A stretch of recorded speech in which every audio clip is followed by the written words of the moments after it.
So I'm grateful to be here with all of you today, and I will speak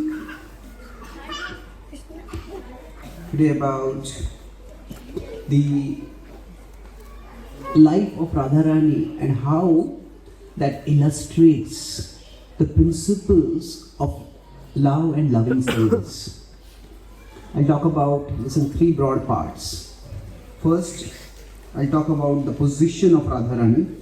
Who is she actually? Then we will talk about some of her pastimes. That will be the major part of the class.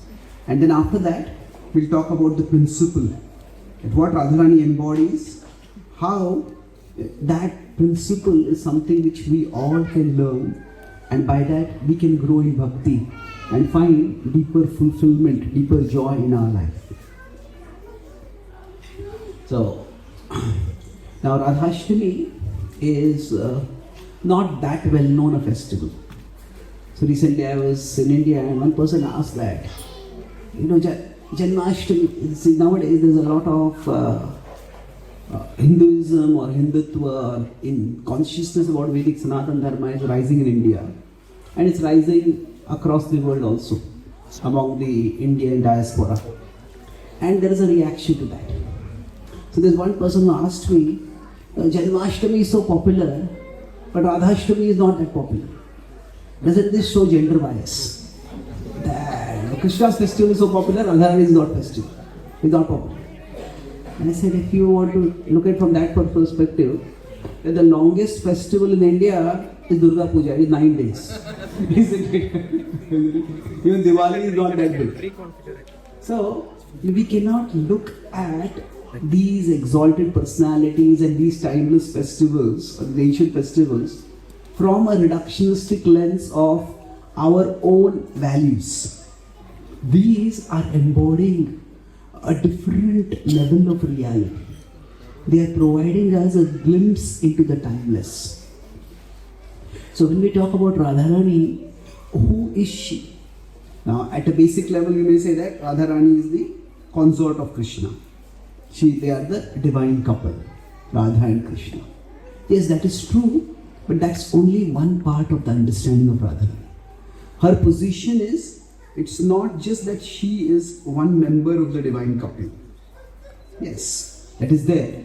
She is also, Radharani is the greatest devotee. She is considered to be, among all those who have devotion, her devotion is considered to be the greatest. Is this visible to everyone? Yeah. Okay. But more than that, she's getting this sound system will be blocking, so some of you may have to move this side. Can this be moved behind or that way? Yes.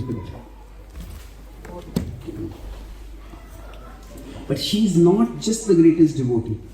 And this is most important for us to understand, that she is the source of all devotion. That what is bhakti is itself a topic of great discussion in the Vedic tradition, and different acharyas have given different definitions of bhakti. Now we can look at bhakti from our perspective and we can say, okay, bhakti is the emotion we experience, the attraction we experience, the love for Krishna. And that is true, no doubt. At the same time, bhakti is not just that.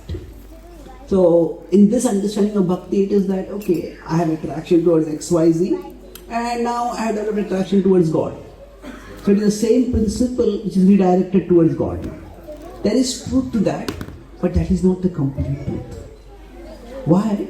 Because Krishna exists in a different domain of reality. And for us to say, shift our love from one object to another. Say in India somebody is a big fan of cricket and they come here and they start playing maybe some other game. We may have one friend over here, then we develop another friendship. This is shifting in the same horizontal domain, the same material domain.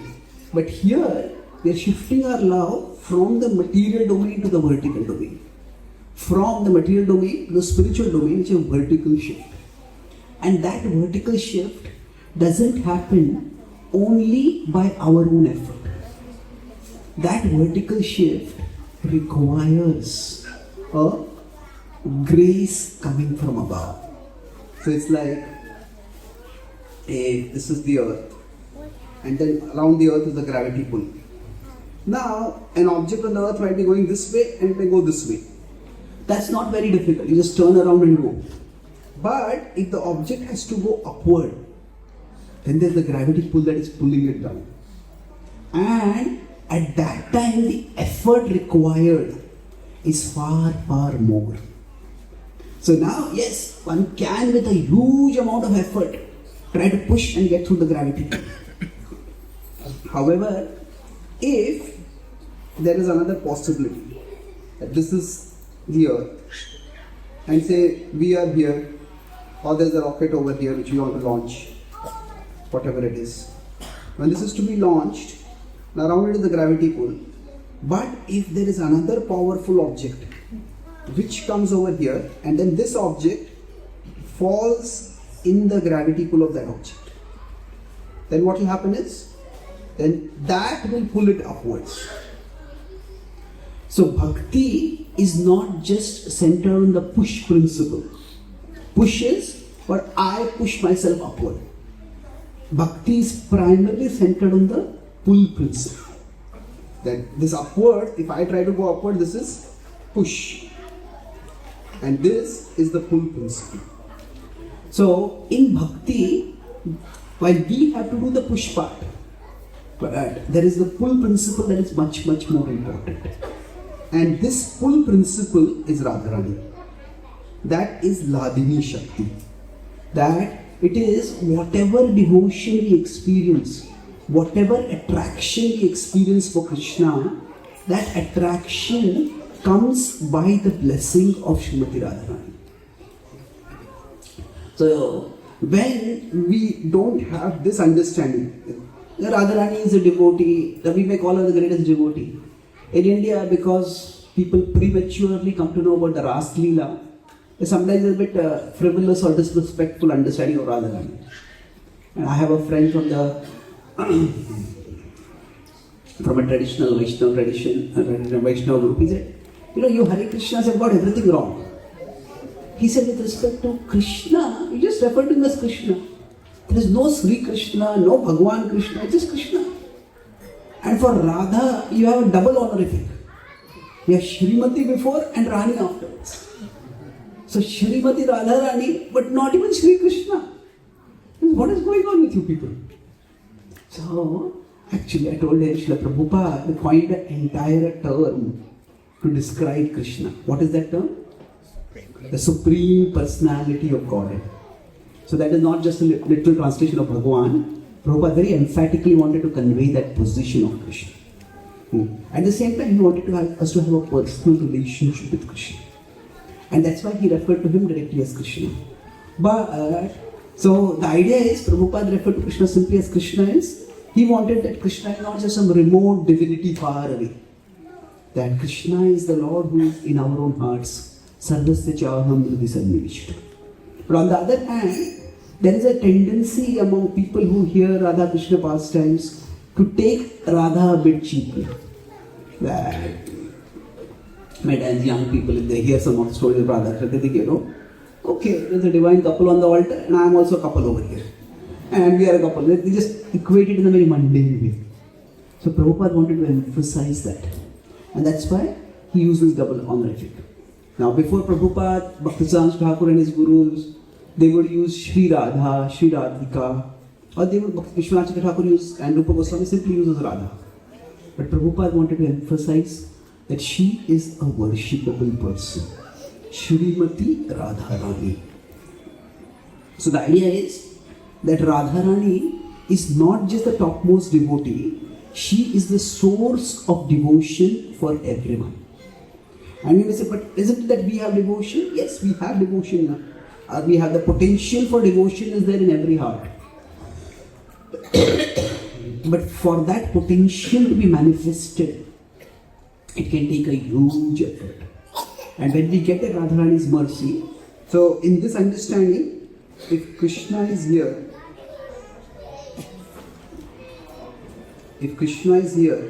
and we are here, then Radharani is here. So what Radharani does is, Radharani gives pleasure to Krishna, and Radharani gives enrichment, nourishment to our heart through that relationship with Krishna. So that upward pull, how does it come? It comes in the form of an experience of a deep satisfaction.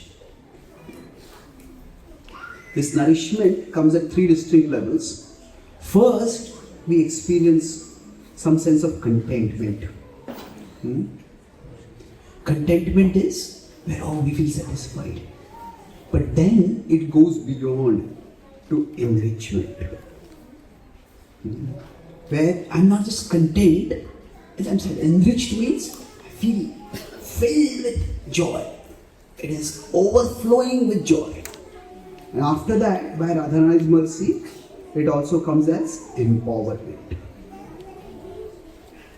So contentment is, I'm satisfied. The constant craving that is there in the world. Oh, I want to buy this, I want to achieve this, I want to prove to the world how famous I am. All that trishna, that contentment drives away that trishna. After that comes enrichment, where it's not just I feel content, I feel that there is so much I have, I want to share it with others. Why should others not have this? When we don't have contentment, if we are coming to a temple or we are coming to a program like this, we are thinking, oh, it's a Sunday evening, I could have gone to watch a movie, I could have gone to the beach, I could have gone to that place. What am I doing over here? So that is discontent. When we feel contentment, yeah, I'm happy to be here. Enrichment means, oh, this is so wonderful. I don't just want to be here. I feel such a treasure. I want everyone to know about it. That is enrichment.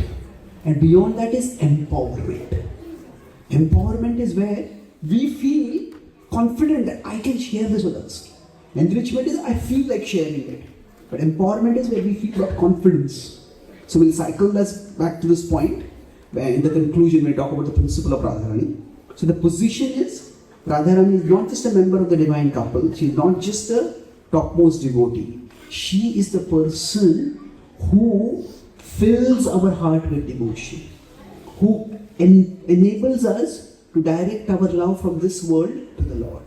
And that's why her position is of critical importance. In fact, it's so important that the Goswami, that sometimes Raghunatha Goswami says that, actually, we don't worship Krishna. We worship Radharani. And because Radharani happens to love Krishna, so we offer Krishna some respect. So that is the mood of the Gaudiya Vaishnavas. So let's look at, now with this understanding, that Radharani is actually the embodiment of all devotion. Let's now look at some of the pastimes of Radharani and how they illustrate the principles of love. Love is a word which is very commonly used nowadays. Now, generally, the word love is nowadays quite often equated with, it's almost like an involuntary emotion. People say, I fell in love. It's like you fall in love and then you fall out of love. So, it's almost as if something which is, in love is just equated with emotion. Often a strong, overpowering emotion. And yes, that is there in love, of course. But love is much, much more than that. So we look at a few pastimes of Radharani which illustrate this principle. So we'll see how much time we have. I was trying to talk about something like 9 pastimes of Radharani which illustrate how love is sacrifice, centered on the acronym sacrifice. We can't complete all of them, we'll at least complete 4 or 5 of them. So now, love begins with selection. What does selection means? That whenever there is love for someone, if say we are talking with someone and there is a loving relationship, any kind of love, it doesn't have romantic love alone, but then we're talking with someone, we select and focus on that person. We don't get distracted by everyone else over there. So this is illustrated right from her very appearance. When she appears in this world, normally it's when the birth is so paradoxical that when a baby is born, if the baby cries, everyone is happy. And if the baby does not cry, everyone is unhappy. So, if the baby cries, that means the baby is awake, the baby is conscious, the baby is healthy. So, when Radharani is born, she appears, she is clearly alive, but she appears as if, what's wrong with her? In today's world, a doctor is going to diagnose her as autistic. What's going on? Because she's not speaking, she's not opening her eyes, she's not doing anything at all. So, her parents were worried, what's happening over there? Narad Muni came and said, she's a very special child. She's perfectly normal. Actually, she's better than normal. But that will be revealed in due course. So, then because a newborn child was there was a celebration. So, her parents, Radharani is born in which place? Barsana. In Vrindavan, there is a place called Barsana. So, Nanda Maharaj is like the head of the whole Vrindavan area. See, Vrindavan is the name of one particular forest, but the whole area is also called as Vrindavan. So, Krishna, he was born in Mathura, then he came to the place called Gokul Mahava. And he was living over there, and Radharani appeared in Barsana. And so, Barsana, the leader was Rishabhani. So, it's like Barsana is one place, and then this whole place is also called Vrindavan, or sometimes called Rajamandal. Now within that there is a place called Gokul, and there is another place called Vrindavan. So now Krishna came from Mathura. Radha Krishna was brought from Mathura by Vasudeva, and then he was living here. And then like too many demons seemed to be threatening this particular place, and they decided to relocate. But here, when Radharani appeared over here, Krishna appeared over here this time. So because Radharani had been born, and his lady Radha, the parents wanted to celebrate. And when they wanted to celebrate, they invited the head of the whole community, and that was Nanda Maharaj. So when he came, and the Maharaj was welcomed by them, and then the elders were talking, and Krishna was this person, a curious baby.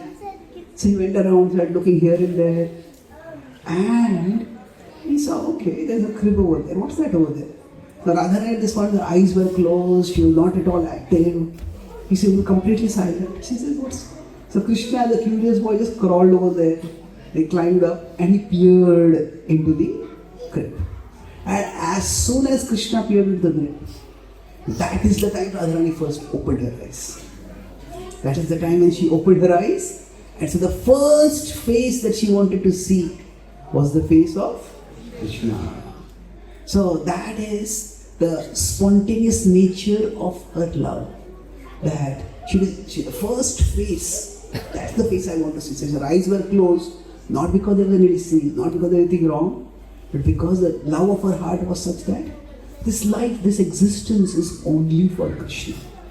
So it is that whom I want to see. There are many Vaishnava Acharyas in Mukundmala Stotra, in the Vaishnava songs. He says, let my eyes not see the beauty of anything except your beautiful form, O Lord.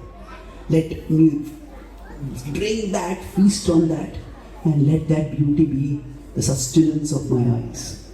So Radharani demonstrates that right from her childhood, right from her birth itself. Now as they grow up, as they start growing up now, they are still living in different places, and there is some interaction. If there is some big danger, if for example, if there's Govardhan, there's a flood, then they all come together at a particular time. So, or other time when there's a festival, they come together. When Kaliya is there, Krishna, when Kaliya catches Krishna, Krishna could have released himself from the Kaliya at any time. But Krishna wanted Radharani to come. When Krishna is going to dance, he wants Radharani to see his dance. So he waits and waits and waits, and finally the news goes to Barsana, and for Barsana, the Barsana Vasis come running, and when Radharani comes over there, just like Radharani's eyes were closed, but she was conscious that Krishna has come. So Krishna's eyes were closed. It appeared as if Kaliya's bites had poisoned Krishna. Was Krishna alive? Was Krishna dead? The Brajavasis were completely lost, not knowing what is happening. Yashodamai wanted to jump into the river to go to Krishna. The other lady said, no, you cannot go. What do? They're just waiting. But then Krishna was conscious. And as soon as Radharani came, and Radharani was watching what is happening, then Krishna just effortlessly broke free from the fangs of Kaliya. And then he started dancing. And started dancing on the fangs of Kaliya. And Radharani was amazed. And at that time in her heart arose the desire to dance with Krishna. And that desire will be fulfilled in the Radha-lila. So just as Radha was conscious of Krishna even when the eyes are closed, Krishna was conscious of Radha when his eyes were closed. Krishna prema mai Radha, Radha prema mayo hari, jivanena dhane nityam, Radha Krishna gatir mama. So Krishna is made of love for Radharani, and Radha is made of love for Krishna. That is the very nature of their love.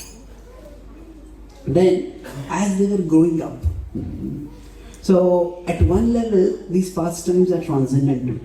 They are exhibiting non-physical love. But at the same time, they are manifested in this world, and when they are manifested in this world, some of the aspects of this world also play out. The relationship with God that we have is in some ways similar to the relationship we have with others, and in some ways it's completely different. That is achintya bheda ved. If it's completely similar, then that's a mistake, because Krishna is not any person like any other person. But if it's completely different, then we won't know how to love Krishna, because what do we know if Krishna is completely different? So the human divine relationship,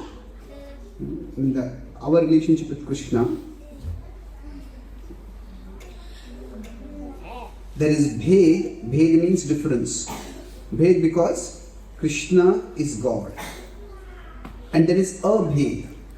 Abhed means non-difference, because ultimately Krishna and the soul both have hearts that long to love.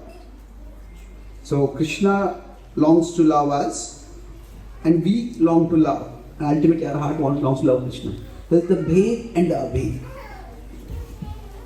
So as Krishna and Radharani were both growing up, so now as Radharani was growing up, what happened was, now they would not meet very regularly. Now Krishna's glories would be heard by Radharani, Krishna would also hear about Radharani, but they were not meeting a lot. And then as they started growing up, in that culture, even when they were doing their learning studies, they would go out and work also. So the Gopals they would go out and herd cows, especially cows initially and then cows. And the Gopis, they would churn milk, make butter, and then they would often go to Mathura or nearby places to sell those. So they would do their small chores. So quite often when there are chores, they would go outside, they would meet each other. They would interact. So now what happened as Krishna was growing up, so there is an age, in teenage, especially when puberty comes, then people's appearance, their personality, everything changes. A significant change that happens. So that's called in the Vedic tradition, it's called Purva Bhav. Now the Purva Bhav is before the Madhurya Bhav manifests, the attraction starts coming. That is described in the Bhagavatam in the 19th and 20th chapters. The Ras Panchadhyaya will come 10 chapters later. So what happened? Now Radharani, that was not the age of Facebook where you could see people's faces and know how they look like. So what happened when Radharani, once she was going through the forest, and once when she was going, she heard a flute being played. And this flute song was played in such a beautiful way that Radharani felt, now whoever is singing this, music is often not just a matter of the skill with which the music is performed. done. It's also expression of the emotion of the heart. So when Radharani, when she heard this music being played, she felt, who is this person? This person is so attractive. Hey, I just want to love this person. She felt as if, I fall in love with this person. So I'm moving forward to, the acronym is sacrifice. So now we are moving forward. A is attraction. So she felt completely in love with this person who was playing the flute. But when they were going along, there was like a forest grove, and the sound of the flute was coming from somewhere behind. She's trying to peer in the sea, but she couldn't find out who was playing. And they had their chore, they just couldn't go out of the way to find out who it was. So her heart was thinking, oh, I fall in love with this person, who is this person? Then, a couple of days later, when she was going by, and this time, she was passing in a particular way and the wind was flowing like this. So she experienced the fragrance of Krishna. And now, she did not know it was the same person. So when she experienced the fragrance of Krishna, she was completely captivated by that. She thought, who is this person? I fall in love with this person. She started thinking, what kind of woman I am? I fall in love with two men. And her heart was feeling torn.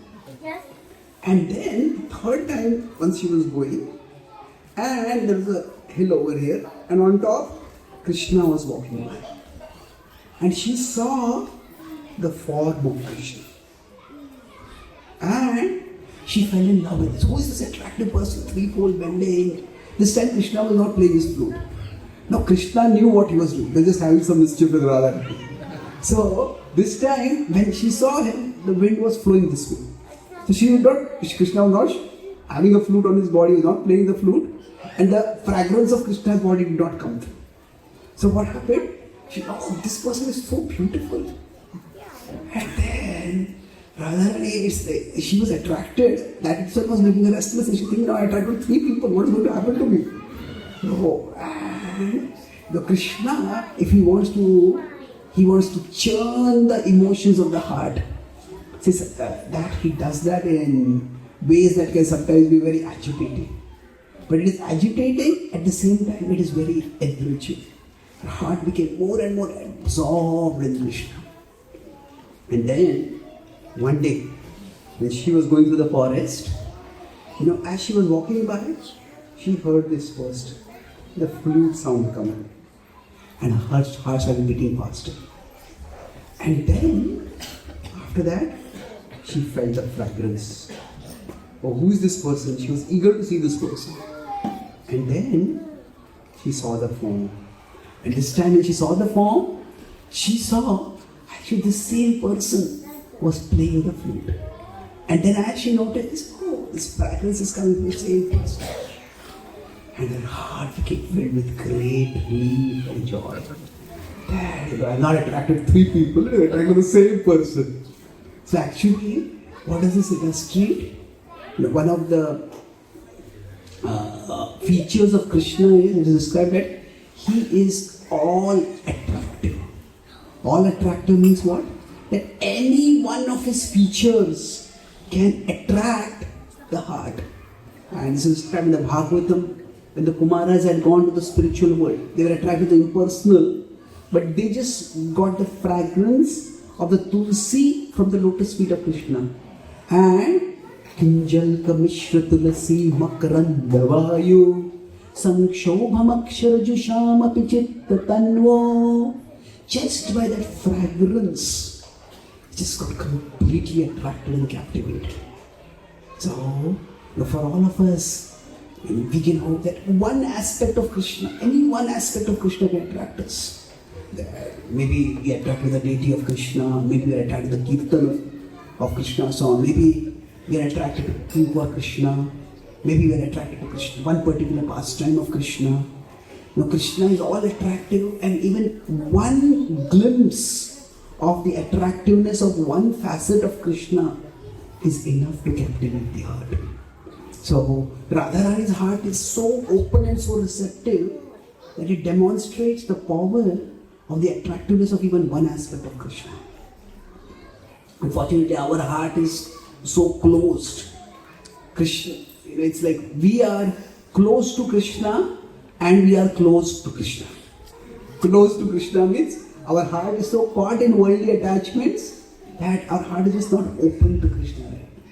But somehow, by coming in devotional ambiances like this, by being in association, slowly a small window, a small slit in our heart will open. And then Krishna's attraction will manifest in us. And then we will be also completely captivated by Krishna. Then we move to love is seen through commitment. Commitment means here that as Radharani was growing, now they again invited the Maharaj Yashodamai along with their family to their house for prasad. When they invited, so naturally Vishwabhanu greeted in the Maharaj, and then Kirti, who is Radharani's mother, she took Yashoda to the inner chambers. And then now they had cooked a huge feast. And when she saw Radharani at that, Kirtida was showing Yashoda what all we have cooked, how we have cooked. And then she took her to one chamber. And in that chamber, there were dozens upon dozens of just delicacies. And Yashoda saw them, Radharani was cooking. And Yashoda said that, Radha, her body is tender like a flower. Why is she cooking all these things? This flower gets desiccated. She will get exhausted. So Vishwabhanu said, I didn't tell her to cook. She just wanted to cook. And these are just some special items that she has cooked. And there are dozens of special items. And Yashoda was very, very pleased by that. And that was the time that when parents are growing older, they always are concerned about the marriage of their children.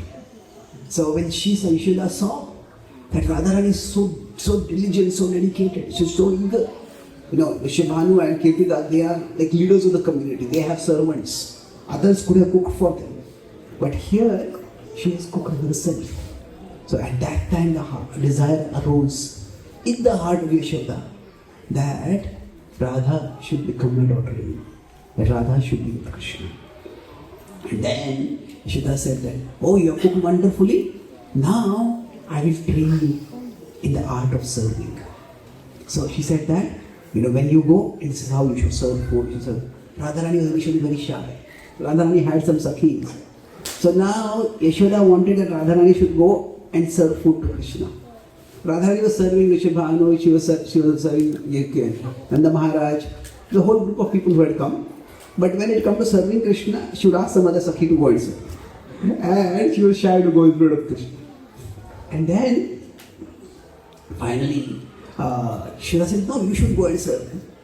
And then she served some food, and then they were all watching. And she had made some special delicacy. And Krishna ate it. Krishna made a bitter face and pushed it away. And Radharani's heart stopped. What happened?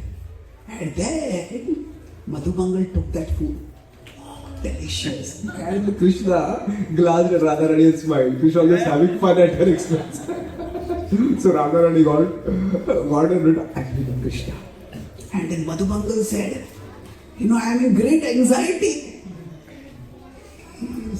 Krishna said, I regret bringing you here. You always are a drama queen. What happened? He said, I'm in great anxiety. Normally, if you eat some food, while eating some food, if you tell if the host here, I'm in great anxiety. What happened? Is there something wrong over here? So, Madhubangal said, this food is so tasty that I'm in anxiety how I will be satisfied with any future food. So there is like an indirect compliment to give. So this is like the king of indirect compliments. So this was the time Yashoda saw. Now Krishna would love her food that she would be cooking. But she saw that the food that Radharani had cooked, Krishna was eating it, savoring it with even greater gusto. And she decided that she went to Gita. And after the whole feast was over, and after they were going back, he said, I saw with how much joy Krishna ate the food that you had cooked, and especially what Radha had cooked. So I want that Radha should come every day and cook for Krishna. So Radharani was hearing this, and her heart filled with joy. Then Ketida said, no, you are our queen, whatever you say, we will do. But at the same time, what will people talk? No, they are unmarried. She didn't have mentioned that. She understood. Because I have thought about it. Because she doesn't have to come to our home. Near our home, there is a place called Pavan Sarovar. And there we have a large kitchen. So Radha can come and cook over there. And from there, our attendants will come and take the food and they will serve Krishna. And that's how Radharani started coming every day to cook. So here is an important principle. See, when we serve, when we do some service, the reward of the service is that we are given a greater service. So when we are doing some service, if we do it well, Radharani did the cooking well, and what happened? It was a one-time cooking, but now she got the opportunity for cooking regularly. And every day she would cook for Krishna. And Krishna would eat whatever she would cook with great gusto. That was the commitment. So for Radharani, her love is not just, oh Krishna, I love Krishna. It is seen through practical activity. Prabhupada would say that the substance of devotion is practical service. So Radharani would do this practical service. In fact, now when we talk about love, love is not just one emotion. Love includes many emotions. So love can include anxiety. Because when we love someone, we want to offer the best to that person. And in trying to offer the best, there can be anxiety. Love can also involve anger. So if somebody is hurting the person whom we care for, then we get angry. That's how Narasimha's love for Prahlad is seen through his anger towards Krishna. Now, love can also involve fear. Now, anxiety is the same as fear, but love can also involve horror. When you see something terrible, anxiety is something may not work out. Horror is something terrible has happened. Bhayanaka. So when the Rajavasi is here, when they show that the tree has fallen down and Krishna is nearby, has something happened to Krishna? And Krishna is unconscious in the piles of Kaliya. But then is that, so love is a whole galaxy of emotions within it. So Radharani would be, to the extent there is anxiety to cook nicely for Krishna, then there is ecstasy when the cooking is done nicely. Now as this moves forward, we move to R is renunciation. Now Radharani is not technically a sannyasi or sannyasini, but her renunciation is seen through what is called as the Parakhiya Bhava. So now this is one speciality of the relationship of Radharani with Krishna, and this is what that when Krishna plays the flute, and when the Radha-lila is to perform, Krishna plays the flute and he calls the gopis to come. So now here the gopis just leave everything and go to Krishna. Sarva dharman parityajya mamekam sharanam vraja. See, normally devotion is expressed in various ways. Devotion, love is seen through often to sacrifice. We give up something. So first is we give up the bag. So, for example, there are certain activities which are anti-devotional.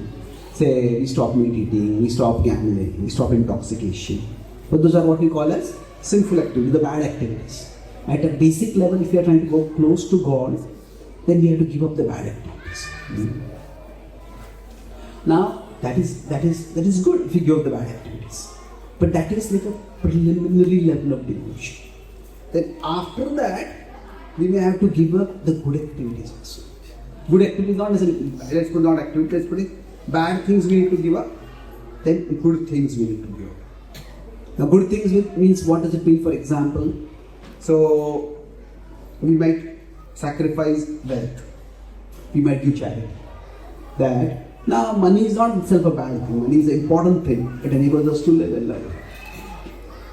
But, so when we give up bad things, it's like we give up anartha. Anartha is the bad things. So we want to go towards paramartha. Paramartha is the supreme value. So we give up the anartha for Krishna. But then we also have to give up the artha for Krishna. So we give up the good things. But the good, gross things we give up. But as we move forward, we give up the good, subtle things also. What does subtle things mean in this context? See, somebody may give a lot of donation, and that's a great thing to do. But quite often, when we give donation, at that time, we would like others to know that I give this much donation. And that's not necessarily a bad thing. And anyway, if you are doing contributing to good cause, that is good. But some people may like to give anonymous donations. They want to give a large donation, they don't want that. They don't want anyone to give. Now what that means is that they are not only giving up something gross, but from that the subtle pleasure. Oh, I am such a good person, I am such a charitable person, I am such a noble person. That prestige also gets given up. But now imagine a situation where somebody gives a huge donation, but they do it anonymously. And because nobody knows that they give a donation, then other people start criticizing them. Dude, you're not giving any donation at all. This person has given a huge donation. At that time, it can be infuriating. I have given so much and I have been criticized, I give up nothing. So that, when we have to give up subtle things for Krishna, so that is more difficult. But when we give up subtle things, one is we give up bad things, we give up good things, good gross things, we give up good subtle things. But at least each of these levels, we are giving something and we are getting something back. We give up bad things, actually our life becomes better. We give up bad things, we give this up, overall our life becomes better. We give up good gross things, then what happens is, often our prestige becomes limited. But when we give up subtle things, then what happens is, maybe we can say our heart becomes richer, we feel more satisfied. Maybe that has required a very high level of devotion. But if we've given up everything and we get nothing in return, if we give up and all that we get is criticism, then it's very, very clear that we are giving up things only because we want Krishna. We don't want anything of this world. I don't want the reputation, I don't want the fame, I only want Krishna. So now, what is the Parkiya Bhav? See, in Krishna-lila, Krishna could have very easily arranged everything so that just as he is married to Rukmini, he could be married to Radharani also. And from a philosophical perspective, Krishna is the Lord of everyone. So Krishna is the Patinam Paramam Parastar. So Krishna is, philosophically speaking, the Lord of everyone. He is the Lord of the Gopis, he is the Lord of Radharani also.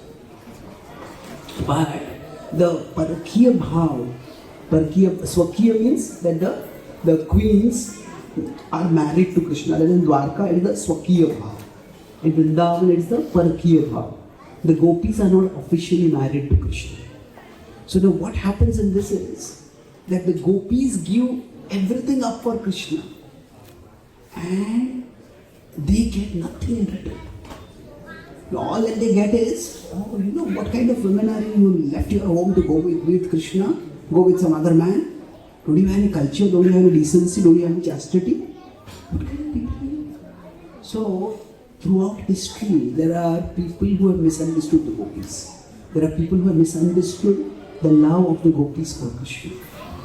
So they give up everything for Krishna and they get nothing in return.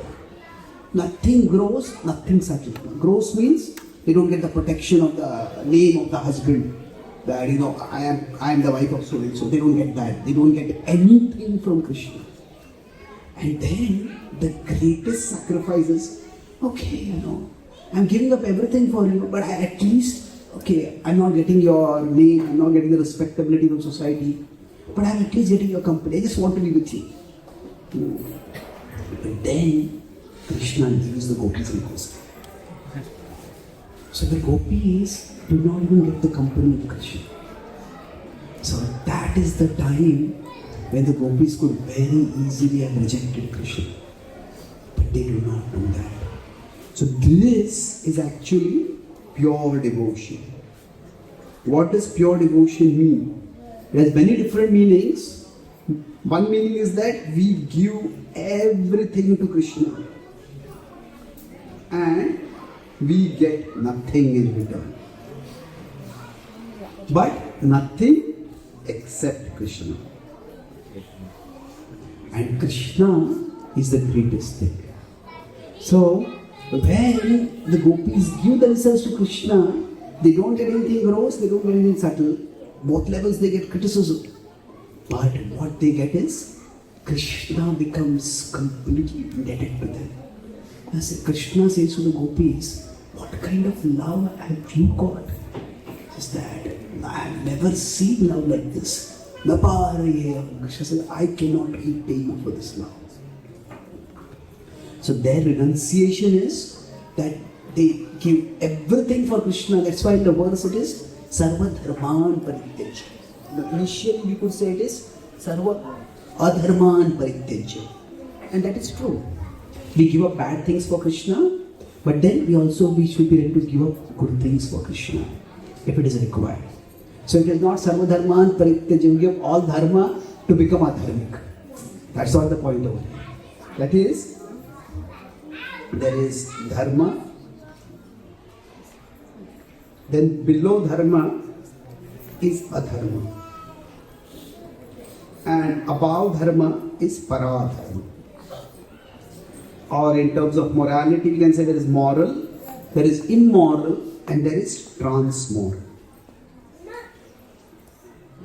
So what the gopis, they are ready to go here, and when their renunciation is that they are actually going here,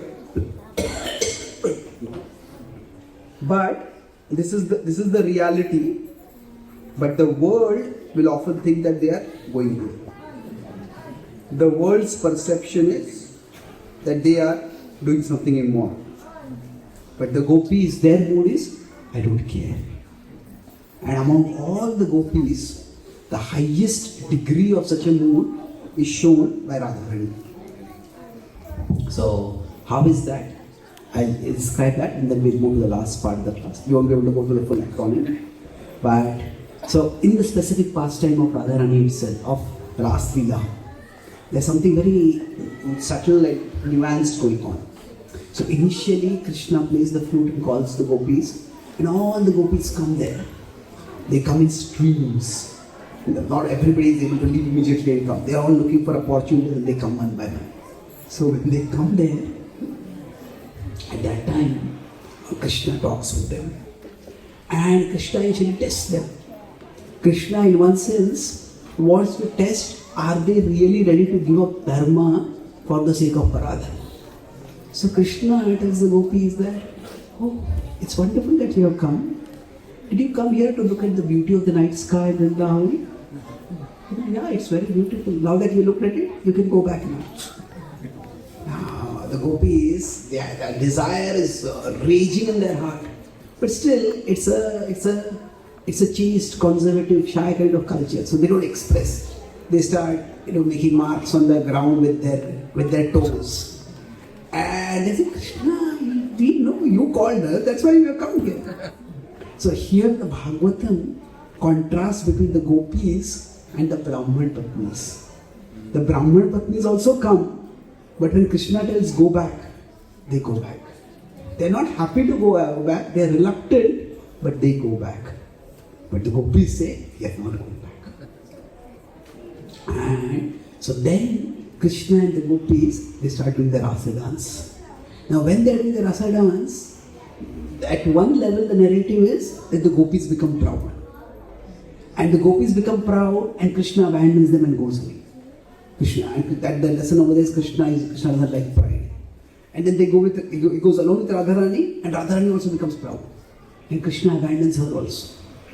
Now that is a valid lesson that pride can alienate Krishna even if somebody is as exalted a devotee as Gopi. But that's at an external level. There's something much deeper happening over there.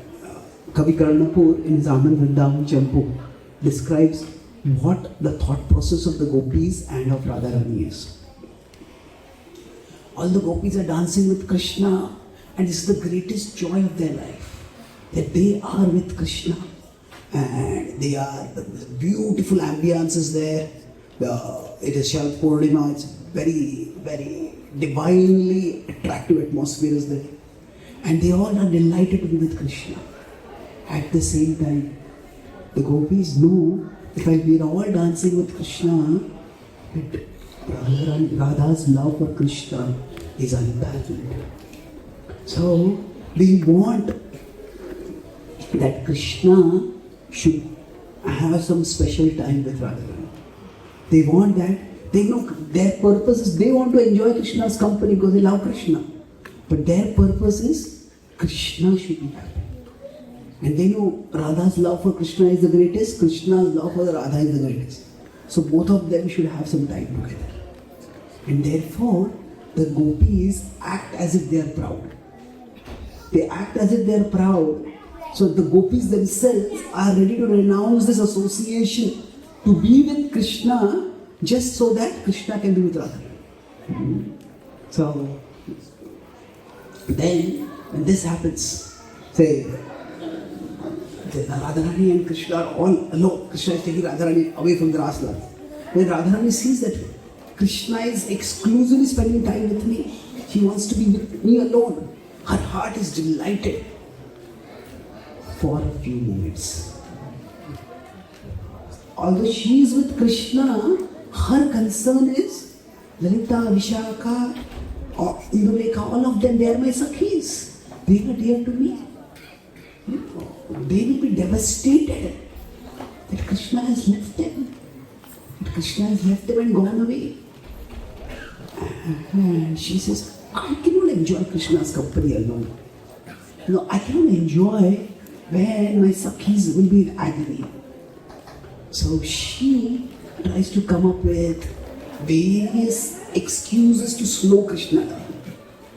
She thinks Krishna is taking her into the forest to a secluded place to have Rahasi Samvidam Yaradi Sprusha.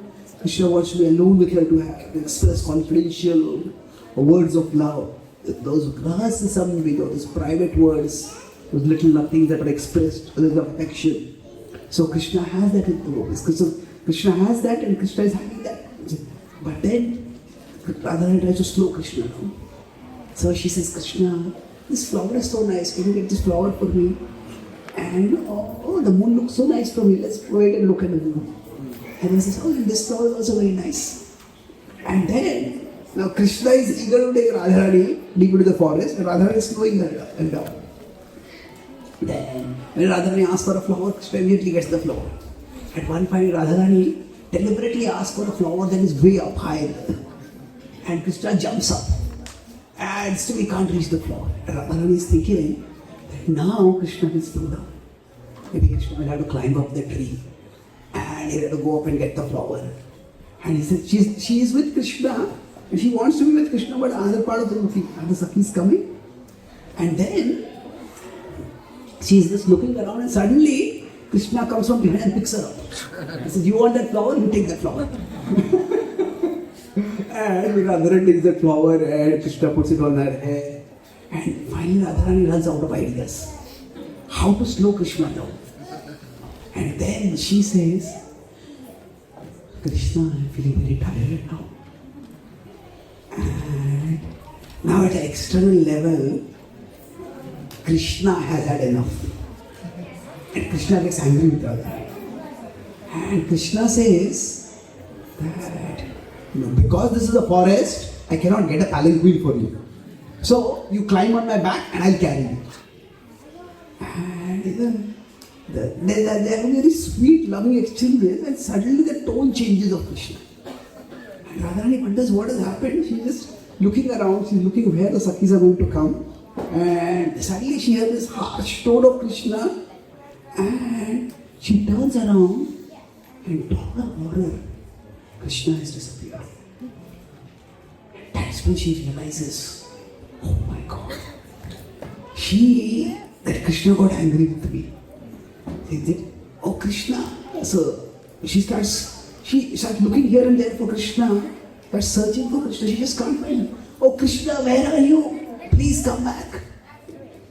So now, and Kavi Karnapur described that Radharani is having a conversation with Krishna. Whether it is, whether Krishna is actually there and replying to her, or it's in her mind that Krishna is replying, he's begging Krishna, come back. He says, Krishna, please come back. Krishna says, I was there with you and you took me for granted. You're so proud, I don't want to be with you. He says, no. He says, that is not the case. I was just concerned about the Sakhis. They would be devastated without you. That's why, Krishna, I slowed you down. He says, no, but I wanted to be with you. Why were you concerned about them instead of being concerned about me? He says, no, Krishna, I love you. I want to be with you. Krishna says, you have lost your chance now. Now, in the Leela, sometimes what happens is, now is Krishna speaking like this, or Radharani is like in her imagination she's thinking Krishna is just speaking like this. Kavi Karnapur doesn't really make it very clear over there. So then he says, but Krishna, without you I will die. Please come back. So Krishna says, all the Sakhis are without me, they are alive, they are not died. So Radharani says, but they have each other. I am all alone here. Please Krishna, come back. And Krishna says, with that note of finality, he says, that I was all alone with you, but you have displeased me. I am going now. And he just goes away. And at that time, Radharani feels her heart stop. He described that she cannot sustain her life. Not only has Krishna gone away, it is one thing Krishna has gone away, but Krishna has gone away being displeased with her. And the displeasure is because Krishna has misunderstood her. This she just can't bear. And she faints over there. She faints, and all the Sakhis are searching. And initially there is a bit of a annoyance, a bit of a jealousy, a bit of a negative emotion. Who is the special person who Krishna has gone away with? But then, when they see Radharani's condition, they find her sprawled on the ground in a state of complete. She's fainted, and she is not only fainted, even in her faint, she is devastated. So, seeing her in that condition, seeing that Krishna has left her also, seeing in how much agony she is, whatever negative feeling they have, it immediately disappears. And then the Sakhis go and get some water, they sprinkle some water, and they wake up Krishna, they wake up Radharani. Radharani tells what has happened. And they continue searching for Krishna. And then this is the 30th chapter is described. The 10th canto, 31st chapter is the gopis sing the Gopi Gita. And then finally Krishna comes back. And when Krishna comes back, I'll conclude at this point. This is why, now what is Krishna doing over there? So now when Krishna finally comes back, a part, the gopis are in part delighted that Krishna is back, in part they are infuriated. How could you abandon us, go like this? Isn't like if we have a small child, the child runs away from home. Now, when what has happened to him? Is the child being kidnapped, the child hurt, the child injured? We are worried about the child. He says, oh, I hope the child is alive. And when I find my child, I'm going to kill him. So, the idea is there is part joy, part anger. So the gopis are really angry with Krishna. How did you abandon us like this? At the same time, they are afraid to express their anger. Like once we find our child, we knew that he's okay. Then we want to be angry with the child, but we are worried if we get too angry, the child may run away again. So the gopis are worried like that. What should we do? So the gopis indirectly ask Krishna. That Krishna, you want to ask you some questions about love. Love and the nature of lovers. He said there are some lovers, when one person loves the other person reciprocates. There are some lovers who, when you offer love, they reciprocate much more than the love that is offered. And there are some lovers, you offer them love and they don't reciprocate. Among these, which love do you think is the best? Indirectly, they are saying, Krishna, you are the person who didn't reciprocate with us. We gave everything up for you and then you just gave us up and went away. How could you do like this? So at that time, Krishna replies. Krishna says that, I left you not because I did not value your love. I left you because I wanted you to experience the highest stage of absorption. I wanted you to intensify your love for me. I wanted your love to become more and more intense and blazing. The level of absorption in me that you have got, no one else can get it. The way you completely sacrificed yourself for me, that has no parallels. I cannot offer you anything in return.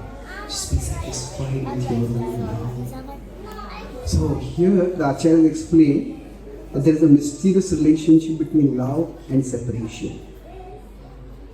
Love is like fire and separation is like wind. Now, I was in LA a few months ago, you may know that there is a forest fire. The worst nightmare of firefighters at that time is if a wind comes away, because then it will spread.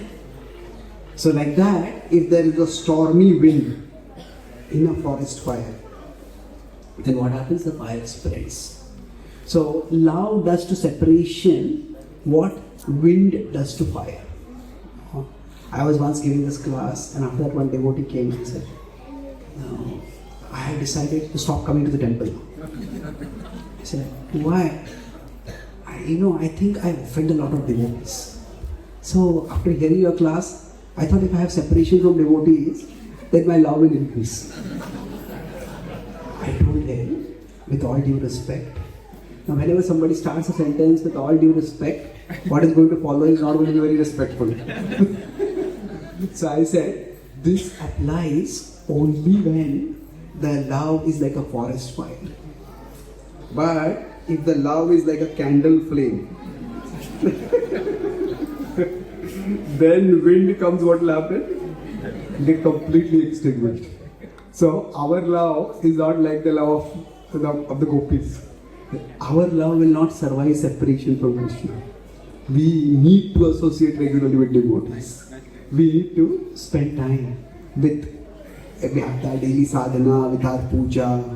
So it is the proximity with Krishna that will fan the flames of our love for Krishna. But at a very exalted state, for the gopis, there is no question of forgetting Krishna. There is no question of life without Krishna. So even when Krishna is externally absent, Krishna becomes more and more internally present. And that is a very exalted level of love. But the last point I'll conclude this. I said we'll talk about the pastimes, we'll talk about the principle. The principle of Radharani's love is that love means sacrifice.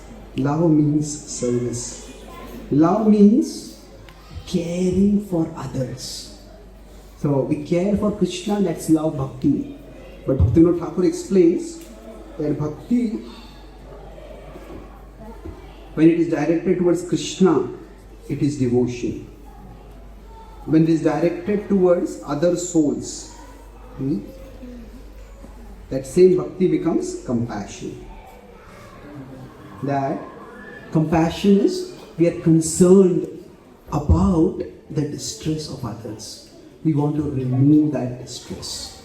So like Radharani was with Krishna, she wanted to be with Krishna, but she was also concerned about her Sakis. They should not be in distress. They should also be enjoying Krishna's company. So we talk about contentment, enrichment and empowerment in the beginning. So a devotee doesn't just want to be joyful in Krishna consciousness. The devotee wants to share that joy of Krishna consciousness with others.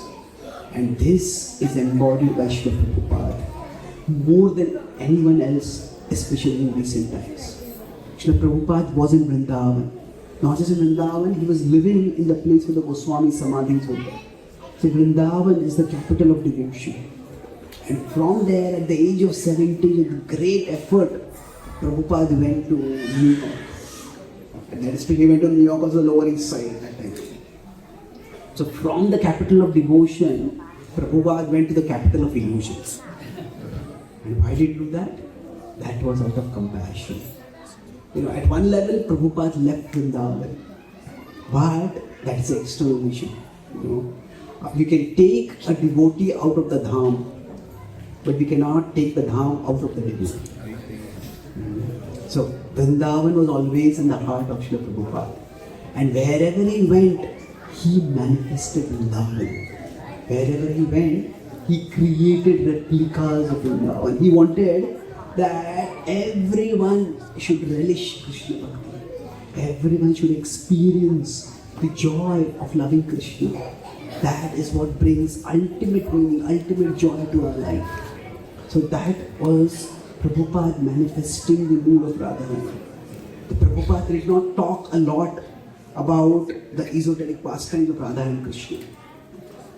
One reason was that those can be very easily misunderstood. So that as I talk, the gopis' love, it is the highest level of selflessness. It is actually selfless. But it can very easily appear to be immoral. It can appear to be sensual, immorally sensual in fact. So, Prabhupada's focus was that first we develop the spirit of selflessness. Once we start developing the spirit of selflessness, then slowly we'll start appreciating how the gopis' love is also selfless. As long as we are filled with sensual desires, then when we approach those pastimes, we will also mistake them to be sensual pastimes. So that's why I did not talk about those pastimes. But it was not that Prabhupada was not aware of those, not that Prabhupada didn't want us to reach those pastimes. He very much wanted us. But the way is by cultivating a bhav of seva, cultivating a mood of service and sacrifice. So Prabhupada said famously that the way to enter into Radha Krishna's pastimes is by sharing Krishna consciousness with everyone. What are we doing? We say that, okay, we are sharing Krishna consciousness, we have to build a temple, we have to deal with misconceptions of atheism and this and that. What has all this got to do with Radha Krishna? This seems so different from it. Then, not exactly. Yes, we should hear Krishna Katha and nourish our heart, but along with that, it's not just hearing a lot about Radha Krishna that will help us to appreciate Radha Krishna's pastimes. Yes, hearing is wonderful. But to appreciate those pastimes, we need to develop that mode of selfless service. So at our level, when we try to share Krishna consciousness with others, when we try to assist those who are trying to share Krishna consciousness with others, we are assisting Radharani. Mr. Radharani is concerned about the gopis who were not with Krishna. In the same way, we are concerned that I am with Krishna at one level, but I want others also to be with Krishna. And in Bhakti, we have these both aspects. Bhakti is both. Like we turn away from the world and we turn towards the world. If we are here, Krishna is here and the world is here. So a devotee turns inward, that is our connection with Krishna. That is what we do through our sadhana, through our puja. So through our sadhana, there is an inward connection. And through our seva, there is an outward contribution. Mam anusmara yuddhacha. The anusmara is the inward connection. The yuddhacha, the fight, that is the outward connection. This is how for a devotee, Vrindavan and Kurukshetra both exist together. That inside our heart, by relishing Krishna's pastime, we try to develop the mood of Vrindavan. But the outer world is a place of conflict, is a place of difficulty, is a place of challenge. Satatam kirtayantoma yatantasya dhrudavrataha. That a devotee just wants to glorify Krishna constantly. And internally, we can do that. But we also want to do it externally. We want to do something for Krishna in this world. And that is why dhrudavrataha, determination is required. Because the world outside is not an easy place. There are conflicts. Whether it is taking care of our family, doing our job, all these can be done in the mood of service to Krishna. And of course, helping those who are studying Krishna's mission, sharing Krishna's message, we can contribute directly to that. It is through that we develop the mood of Radharani's selfless service. And with that mood, then as we become more and more purified and hear Radha Krishna's pastimes, those pastimes will enrich and empower our heart and help us one day enter into those pastimes eternally. To summarize what I discussed today, talk about three main points with Radharani. First I talked about, do you remember the 3 points? First was the position. So with this position, we talked about how Radharani is a part of the divine couple. She is the female member of the divine couple. She is the greatest devotee. But she is not just the greatest devotee, she is also the source of all devotion. That when we make the shift from the material to the spiritual in trying to offer our love, so it is not just that we have the push principle. We try to push ourselves towards Krishna. Krishna is here, but actually it's like Radharani's mercy that comes to us. And where we are, with Radharani's mercy, by that, a gravity pull comes of Radharani and pulls us up. So that is, our devotion is manifested by her mercy. So it's a pull principle that raises us up. And then we discussed elaborately about the pastimes. So we discussed 4 levels. S was what? Selection. We saw how Radharani, she just wanted to see Krishna alone and nothing else as her first sight. And A was attraction. This is how Radharani is attracted to the flute, the fragrance and the form individually, separately. And then to her great relief and joy, that is that all 4 are coming the same person. So the idea that even one aspect of Krishna can be so attractive as to conquer our heart. And C was commitment. We discussed how Radharani, she voluntarily served Krishna. She offered little service to Krishna, and what happened was she got a much bigger seva. When Krishna came, she cooked some items for Krishna, and Yashoda liked it so much that it only come and serve him. The fruit of seva is that we get more seva. And then what is R was? Renunciation. So the renunciation is that the gopis are ready to be misunderstood.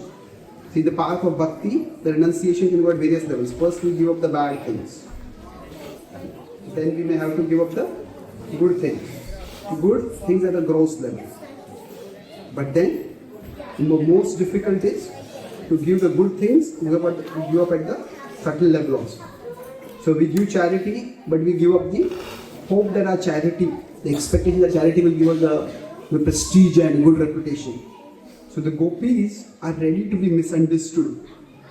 That the Parkiya Bhava means they do not get respectability, they do not even get the company of Krishna when Krishna goes there. Still, the gopis never go to Krishna. And especially, Radharani's renunciation is that she doesn't want Krishna's company alone. She risks losing Krishna. She doesn't want to give up back her sakhis, her gopis. And at one level, Krishna is displeased with her, but Krishna is supremely pleased with her. And then lastly, we discuss the principle. The principle, of course, here is that we discuss here one principle, love and separation. They are like, it depends. Separation, love is like a fire, and separation is like the wind. The fire is large, the wind spreads it. For Radharani, separation increases her love. And for us, if our fire is small, it may decrease the love. So we don't ourselves choose separation, but the principle that we apply is that for us, these exalted pastimes, we want to learn the principle of service, selfless service, sacrifice. So the more we do this, it is through selfless service we understand Radha Bhava. It is not Radha Bhava is essentially, it can be very easily misunderstood to be sensual or even immoral. And that can lead to a lot of misunderstanding. That's why we don't prematurely hear those pastimes. But by cultivating a mood of service, just as Srila Prabhupada had cultivated, so we will be able to move closer to Krishna. So our bhakti, our devotion is an inward connection and there's the outward contribution. So inward through our sadhana, we connect with Krishna, and through our seva, we try to share Krishna with others. And in this way, we will gradually all approach Radha Bhava. So let us conclude with one prayer to Radharani.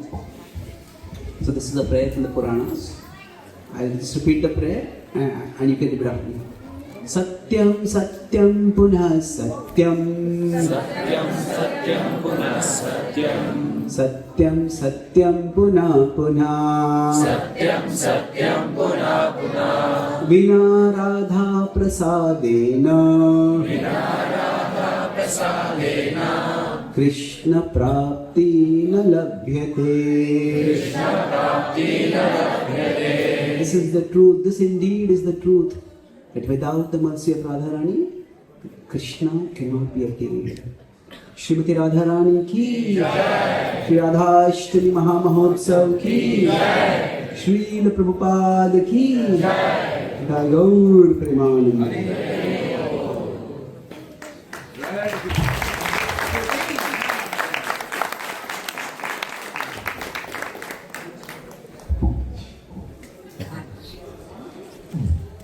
So, in the mode of Radharani's devotion, this is one of my latest books. It's prayers inspired by Bhagavad Gita. I've been writing on the Bhagavad Gita for many years. I felt that I was writing too analytically. So I tried to approach it more prayerfully. So in this book, there are about 122 prayers. Each prayer is based on one verse from the Gita. The beautiful picture of a deity of Krishna. And there are prayers for occasions when we feel lonely or abandoned by others, prayers when our desires are going wild and uncontrollable, when we are feeling directionless or lost in life, and especially when we feel spiritually dry or disconnected from Krishna. So it's a devotional way to approach the Gita. Many devotees have told me that reading one prayer before their daily chanting helps them to become absorbed in Krishna. And this is more a book for new people, Gita for the CEO. Nowadays there's a lot of interest in the corporate world to learn leadership lessons, life lessons from ancient texts. From Japan, Ikigai is becoming popular. From Greece, Stoicism is becoming popular. So HarperCollins is one of the biggest publishers in the world. They wanted me to present the Gita in a similar way. So I've taken 10 principles based on the Gita. And like I was drawing some simple line diagrams. With that, I have presented the Gita as a conversation between two people. Both in the corporate world, one who knows the Gita and one who wants to know the Gita. And it's a national bestseller in India, and it's a very accessible way to introduce people who may not be